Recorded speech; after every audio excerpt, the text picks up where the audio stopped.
สบายดีท่านผู้ชมที่เคารพที่นี่สถานีโทรทัศน์ iFreedomTV ทำการออกอากาศจากเมืองสไปโรรัฐโอคลาโฮมาประเทศสหรัฐอเมริกาข้าพเจ้าริชาร์ด ไซสมอนมานั่งจัดทำรายการท่านผู้ชมแต่มื้อนี้พวกเขาจะมีรายการพิเศษพี่น้องเป็นภาษาอังกฤษในรายการนี้พวกเขาจะมีทางรายการของทางพี่น้องทางอเมริกันของพวกเขาท่านผู้ชมที่เคารพในตอนนี้ข้าพเจ้ากับในรายการนี้พวกเขาหันมีที่เอิ้นชื่อว่า Continental Marshal Service Hello everybody and good morning this is the new program to be on air so we have our special guest today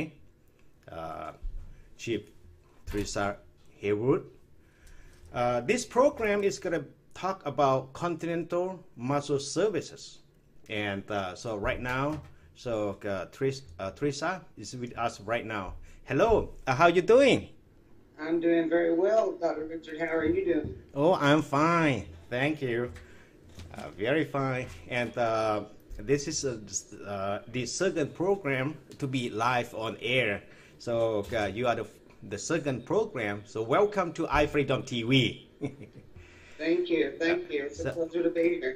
Yes, and we have our audience from around the world. I mean from USA, from Europe, Asia, in Thailand, Laos, Vietnam, and a lot of countries. So we are on air through Roku Box, YouTube, and Facebook. We have 3 to 4 locations that we share right now to be on air.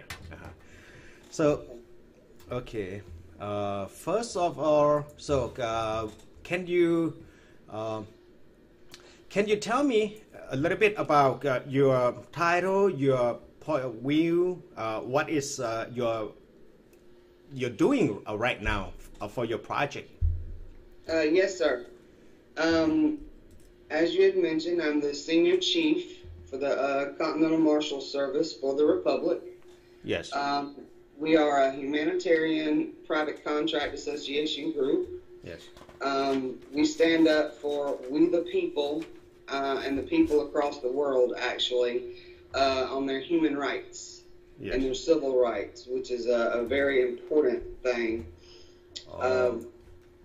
I am not a 14th Amendment citizen. I have corrected my status, so I'm an American national.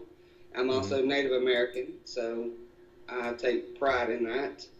I took my oath a little over 2 years ago as a Continental Marshal. Yes. And then was handed the program to be the leader of the organization. Wow. Prior to that, I was actually, and still am, an international intel officer. So I have contacts across the world that I talk to on a daily basis, and we do international intel about upcoming events or world events, things that are going on in the world. I've helped stop a lot of terror attacks and assassinations and just different things that, put me in the spot to where I am now, being an intel officer and getting the truth out to the people that the mainstream media or even some of the independent medias are scared to touch on or won't bring up. I have been that voice for the voiceless for many, many, many years now.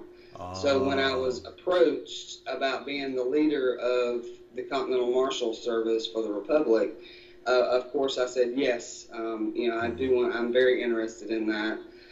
And we have a growing organization of like-minded individuals that are bound and determined to uphold the human rights of humanity.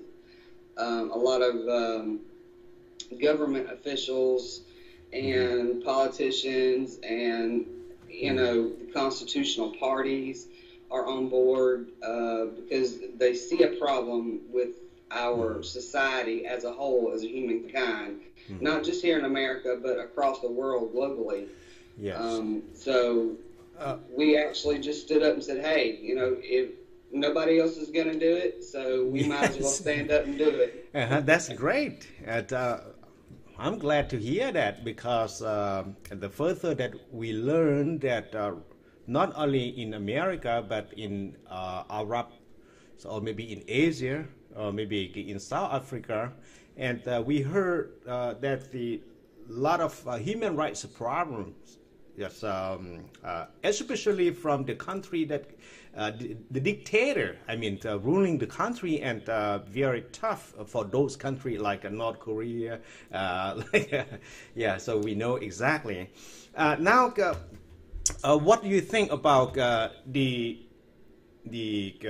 world as the human rights world right now? So it is going worse, or going if we compare from like a decade or few decades ago up to now, it's going up or it's going down? I mean, I feel like it's going down. You know, when the UN had the put up the 30 universal human rights, yes, what people need to understand is your human rights are your inalienable rights that the Creator, whoever you believe in, yeah, but the Creator gave every human being rights. And even in these other countries, they need to go back to the basics and kind of relearn those rights. yes, humanity is lacking in society, in every society. You know, we have a planet that is supposed to be held to a standard where human rights are concerned. You know, and I'm one of the top 5 human rights is what really interests me for these 30, and that would be the right to equality, yes, freedom from discrimination, right to life, liberty, and personal security, freedom from slavery, and that includes jails, yes, freedom from torture and degrading, that also includes jails.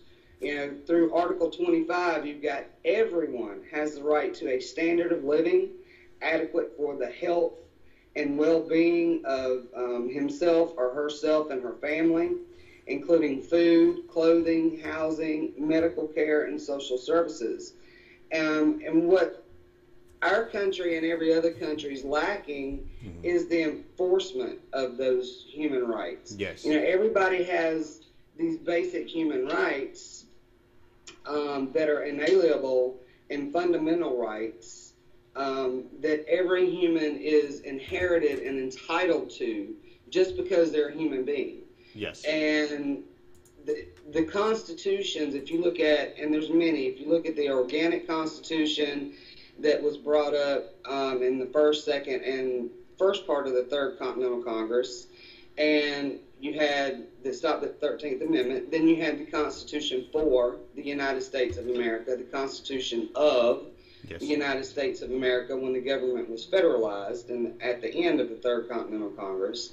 And then you have each individual state constitution. Those constitutions are actually based on human rights. And even though the people are not bound by those constitutions, the government entities and the state entities are bound by those constitutions because that's their contract that was created by we the people. yes, And every preamble of a constitution starts out as we the people. yes, And so when you talk about human rights, that is something that, you know, we've seen in South Korea, North Korea, Venezuela, that they're just being ignored. I mean, even though some of them are being enforced, yes, they're not all being enforced. And so that's making the people, as a general rule, human beings in whole, their rights are just being snatched from them daily. yes, And we see that from, like you said, the dictators in different countries, or prime ministers, or presidents, whatever they want to be called in these different countries. yes, They're giving them what they think the government thinks they should have, or you've had, you know, different presidents or prime ministers publicly say, well, I don't think the people are strong enough or mentally capable of governing themselves. yes, And that's wrong on so many levels, because we as people and human beings need to come together in unity instead of having all this racism and hate and just diverse information is given to them so that they can actually take a stand and say, no, you're going against my human rights and my civil rights, and I demand that, that this stop. And that's the big problem in all these societies. Yes, thank you. How about how your project will be enforced, and so it will be something benefit, and how your project enforced and doing or moving? Right. Okay. Well, with our service, all of our members of our association are private nationals. Yes. And all of us took an oath to protect and serve the people. And so one of our big things we do is education. Yes. I think it's very, very important to get the education out to the people to tell them, hey, you do have a voice.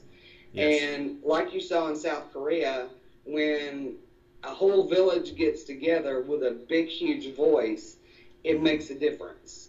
And I think that some of these other countries and America, because they've had so much propaganda thrown onto them, they think that they have to be stifled and not be able to have that voice and stand up and say, hey, we have these rights and they need to be enforced. Mm-hmm. And what the Continental Marshals Service for the Republic can do is we can be that buffer and bridge that gap in between national governments that are lacking, economic self-interest or political will to restrain their own.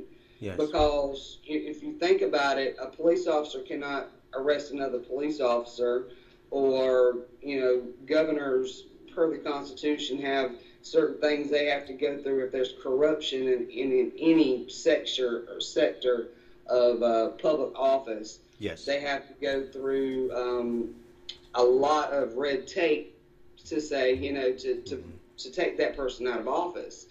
But we, the people, from the Founding Fathers and even prior to Founding Fathers, we're given that right to hold them accountable. So my service or my organization, because we are corrected our status and we're private individuals, men and women on the land jurisdiction, then we have that jurisdiction to stand up to bridge that gap and say, no, you are going against these people's human rights, and we're here to help enforce those human rights. We need to make sure that every human being has their God-given rights, and their human rights and their civil rights, and that they're being protected under the universal, human rights, which, like I said again, are 30 of them. Yes. And, I think we're behind the scenes. We've got a lot of people that are like-minded, a village that's stepping up with a huge voice that is saying, and I'll bring it up again, like Venezuela, South Korea, Thailand, different areas, that the people are scared. Fear and intimidation has been put on the people by dictators and by czars and presidents and governments to say, no, you cannot say that, or no, you cannot, bring that to the forefront. And I think it's time that the people learn the truth about their human rights so that they can stand up as one huge voice and say, no, we're not gonna settle for that, and we're not gonna live in fear and intimidation anymore. We're going to stand up. And what my service does is we protect them in the process so that they can stand up and have that voice. Okay, thank you. How about your organization that you have right now? So how do you form that? Can you expand for it to international? Like right now, let's say Laos. That's my country that I was my own country. I mean that I want something that something is better than right now, because they are the communists right now, the dictator.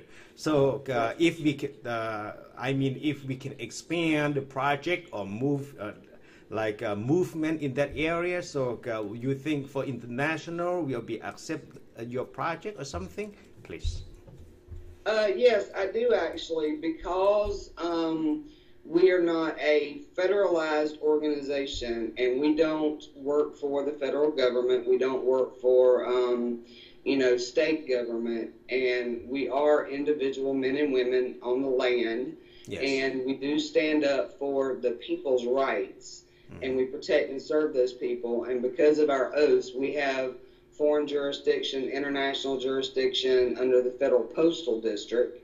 Then we can reach out to these other countries and educate the people, either through these TV venues, TV yes. shows, or other foreign media, so that we can actually sit down and talk to them about their human rights, how they can stand up peacefully yes. to voice their concerns about their human rights not being enforced. Yes. And we can actually, put Continental Marshals in these other countries, deputize the people to actually be a part of the service as a whole intercontinentally, so that they can also take from our education and educate more people in those countries, so that they can have a voice. And I think that's very important, because we don't have anything like that. This is something that has happened the first time in the history of the world.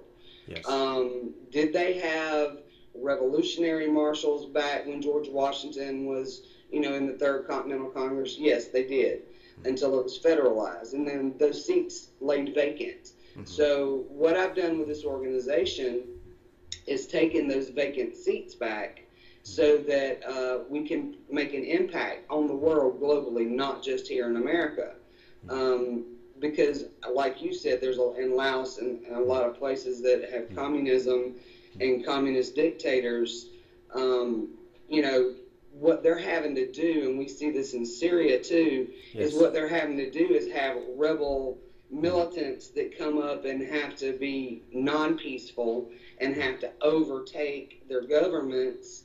And then we see other countries stepping in and saying, no, you can't do that. So now we're going to come in and we're going to be militants with you and fight, war. And I think history is repeating itself, and that we see that war does not stop the problem.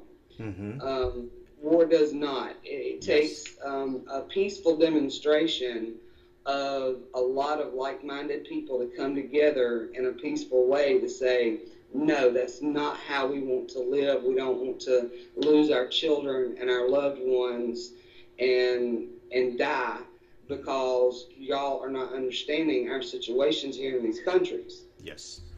Okay. Now, my organization would like to learn from you.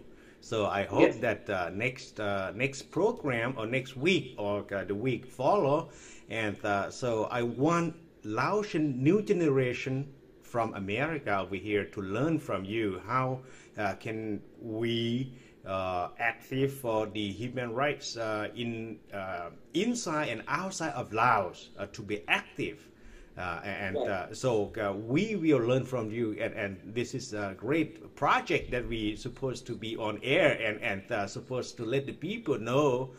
So we have the Thai people who can understand Laos, so subscribe to my to my social media, and they will hear this voice. And I think they will learn from us too. Okay, the last question. This one is, what are your thoughts about national debt that you have right now? Okay, well, what I'm gonna say on the national debt, and that's a program in itself. Yes. So we'll have that program. But the national debt is not just about national debt. And this is about other countries too. It's not just about America. Mm-hmm. The national debt has actually been taken care of but the people don't know that it's been taken care of because you have deep state agents that are trying to keep the president of this country, along with other like the Prime Minister of Israel, different, Canada, Puerto Rico, these debts have been settled. They've been settled, but they're not coming out with the truth to the people to let them know, hey, this has been settled. But what goes along with the national debt is also national security, national defense, peaceful remedy. That's the problem. When people are given a propaganda or told by news medias or by independent medias, we're bankrupt, we don't have any money, our national debt is, rising and rising and rising, and everybody's going bankrupt, and, but it's not that way. They actually, our debt, or what they say is our debt, is actually a credit to the people. The people are the ones that pay taxes. The people are the ones that put money into the state governments and the national governments and into their countries when they have to pay tax on food or gas or whatever. So that's actually not a debt, it's a credit. And as you know, and you've seen with America and China, for example, they have IOUs, and we both know that the Federal Reserve is it's play money. It's actually not a real money. It's not real money. Gold and silver is real money. So you see Russia and China trying to go back to the gold standard, and you've heard of Trump saying, well, I want to go back to the gold standard. And the reason why is because those, Federal Reserve notes are IOUs. So you have all these different countries that are saying, hey, can you loan me some money to pay this debt? Well, the debt's already been paid. It's been settled. But, of course, they're not going to want the people to know that, because then the people could go for a year and not have to pay taxes. And they can take and keep all their money to themselves and be able to have life, liberty, and freedoms that are granted to each and every person because they are a human being. So that's some other things that we'll touch in some of our shows to get the people up to par on actually what's going on in the world. Because the bad thing about America is, to get the truth, you have to listen to BBC or UK news or Russian news or China news or Laos or things that are actually going on in these other countries to get the truth, because in America you're being blocked from the truth.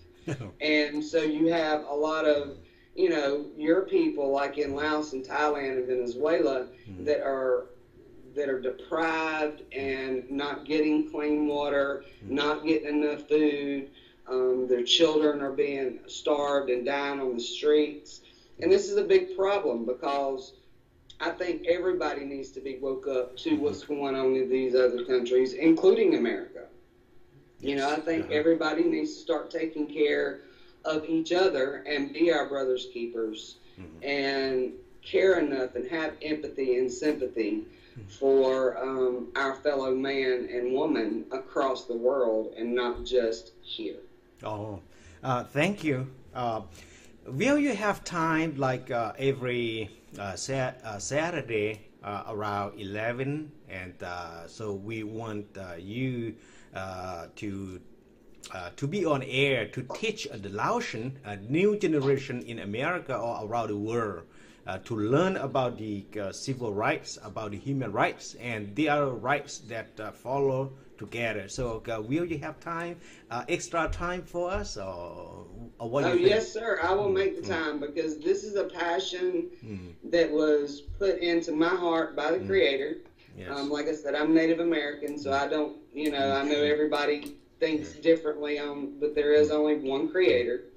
And so this is a passion that's been put on to my spirit to help mankind.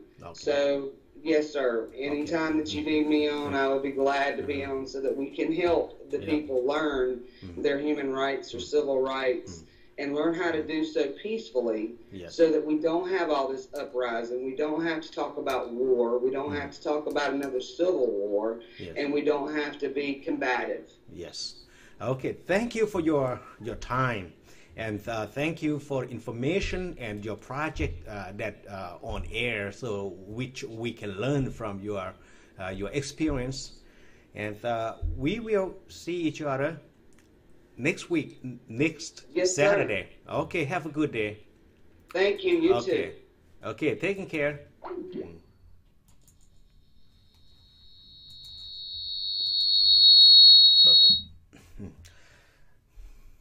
โอเคก็ขอโทษท่านผู้ชมเพราะว่ากดนำบทท่านผู้ชมที่เคารพแต่ถึงได้ก็ตามท่านผู้ชมพวกเฮาหันก็ได้ยินเกี่ยวกับยานางทริซาเพิ่นได้ออกมาเว้าเกี่ยวกับเรื่องhuman rights พี่น้องแล้วก็ทาง civil rights และ human rights กับถ้าว่าสิ่งแนวดีๆจังซั่นพวกเฮาก็สมควรที่จะเรียนพร้อมกันกับเพิ่นพี่น้องเลยเพราะว่าเพิ่นก็มีแนวคิดที่ดีที่ว่าจะมาฝึกเกี่ยวกับเรื่องสิทธิที่เฮาเกิดมาเป็นมนุษย์พี่น้องเลยสิทธิของพวกเฮานี่ก็บัดนี้นี่ก็อาจจะดีที่ว่าให้ทางลูกลาวหลานลาวผู้ที่เกิดในอเมริกาพอได้เรียนรู้เกี่ยวกับสิทธิต่างๆของสิทธิ human rights ที่เป็นภาษาอังกฤษจังซั่นนะพี่น้องเอ้ยเพื่อให้ลูกหลานของพวกเฮาผู้ที่เพิ่นเว้าภาษาลาวบ่เป็นหรือเพิ่นบ่เข้าใจภาษาลาวจังซั่นก็สิได้เรียนร่วมๆกันไปพี่น้องอันนี้แม่นสิ่งที่แนว